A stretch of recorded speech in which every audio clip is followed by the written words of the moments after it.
Hi, sophomores. Today is the last day before the test tomorrow, and I want you to use this time to self-assess where you're at with your rhetorical analysis skills. So what you'll do is open up the assignment from yesterday, from Wednesday. Go back and open it up. That's where you read the Nothing But Nets article and you did some rhetorical analysis. I want you to compare what you put down for your answers to the ones that are on this answer key. After you do that, I want you to post to the discussion board, read my question, and then post, okay? If you want to read my answer key on your own, you can stop the video at this point and open it up. It is there in the folder for you. If you would like to listen to me go over the answers out loud, you can stay here on the video with me.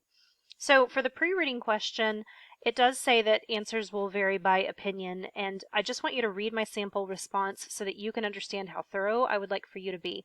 I said I believe it's important to help others. Empathy is the characteristic I value most in others, and it's what I try to live my life by. When I practice empathy for others, I feel naturally inclined to help those who need it.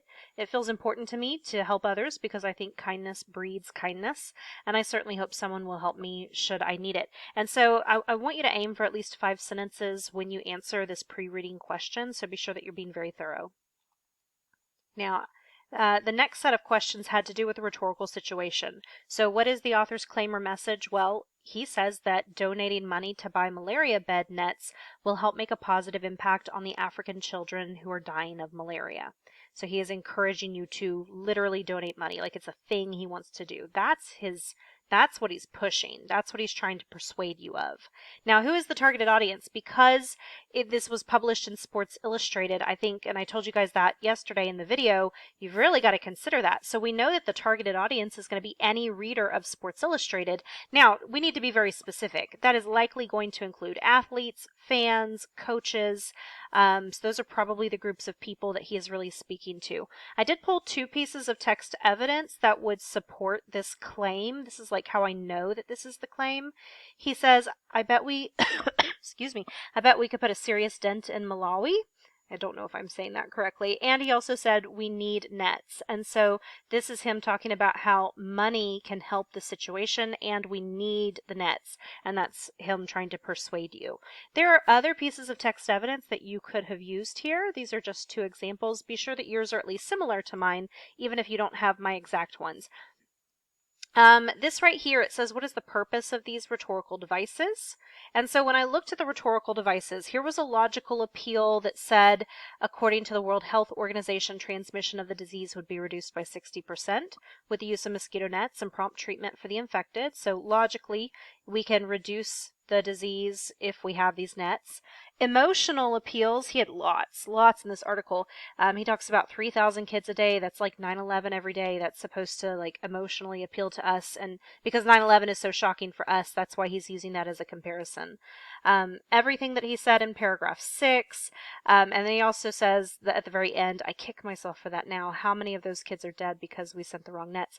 I mean, this is really like dramatic language. It's almost scary, but that is absolutely appealing to our emotions. This is an example of parallelism, not hoop nets, soccer nets, or lacrosse nets. It's the not this, or this. That's the parallel structure. It's repeated. Not New Jersey nets or dot nets or Clara nets, mosquito nets. So again, we just have that repeated structure. And so the purpose of all of these devices, when I look at them all together, I said that these rhetorical devices reveal statistics about the impact mosquito nets have, and they create mental images of kids dying, which emphasizes the claim that we should donate to the cause to help purchase the mosquito nets. When I looked at the logical fallacies, there was one here, non sequitur, like this doesn't follow. Nets work. Bill and Melinda Gates have just about finished single-handedly covering every bed in Zambia. Like just because nets work, that doesn't mean that like it's because Bill and Melinda Gates have done this. And slippery slope is we're headed down this path and the ball is rolling a little too quickly to make the logical connection. He says suddenly every one of these kids gets chills and fever and starts throwing up and gets short of breath, and in 7 to 10 days they're all dead of malaria. Well, I think the slippery slope here is he's making the assumption that every single one of those hypothetical kids they're all going to die of malaria. And I think the idea is not everybody dies of malaria. It's certainly deadly and we want to take it seriously. but not everyone who has malaria dies. And then this is the hasty generalization. Like he's jumping to a conclusion too quickly. He says, make it $20 and more kids are saved. And I think it's not reasonable to say just because we add more money, more kids will be saved. And so the effect of these logical fallacies is that the author is trying to make it seem like my only option is to buy the special nets to solve the problem of kids dying in order to convince the reader to donate money. So he tries to make it seem one way because he's trying to convince you of what he wants. The counter-argument was, so remember, the counter-argument is what other people say. So if somebody didn't agree with him and they were like, no, we shouldn't be donating all of this money to this cause, their reason would be this. I know what you're thinking, and this is the counter-argument. Yeah, but bottom line, how much of our $1 million goes to the nets? And so this is implying that some people say donating money isn't effective because a lot of the money is kind of lost in the process. There wasn't a concession to that, but he did have a rebuttal. He said, no, here's my answer. The rebuttal, this is how I address this. These people are wrong because all of it, all of the money, every cent goes to the nets. So that's how he addresses the counter-argument and tells them that they're wrong. For print and graphic features, there was a picture that I wanted you guys to look at, and that was the picture of Rick Riley himself. And it says that the picture reveals his genuine, honest smile, which emphasizes that he can be trusted as he's convincing you to donate money. And then for the post-reading reflection, this is where you either defend or challenge the author's claim. Now, again, this is one where answers are going to vary widely, but you can compare your structure to mine. I want you to look over my examples and then compare them to your response. Remember that for these examples, you need an answer, text evidence, and an explanation. Your text evidence should be embedded into your writing. Here is my defend example. I said I would like to defend the author by supporting his claim that we should donate money to purchase mosquito nets for children in Africa. There's my answer. By reminding the audience that 3,000 kids die each day from malaria, the author emotionally appeals to me. I agree with him that if we could save 3,000 children a day by donating what amounts to lunch money, we would be acting selflessly. So I have my answer, my text evidence, it's been embedded, it's punctuated correctly, and then I have the explanation at the end.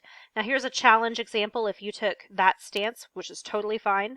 My challenge example says, I would like to challenge the author by disagreeing with his claim that we should donate money to purchase mosquito nets for children in Africa, while he points out that we could make it $20 instead of 10 is the implication.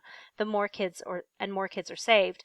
I disagree with that. Providing the nets doesn't necessarily mean they will be used effectively, and throwing more money at the problem doesn't necessarily equate to more lives being saved. And so just be sure that you have structured yours like mine, although obviously your words will be different. We need answer, text evidence, explanation. The text evidence does need to be embedded and punctuated correctly.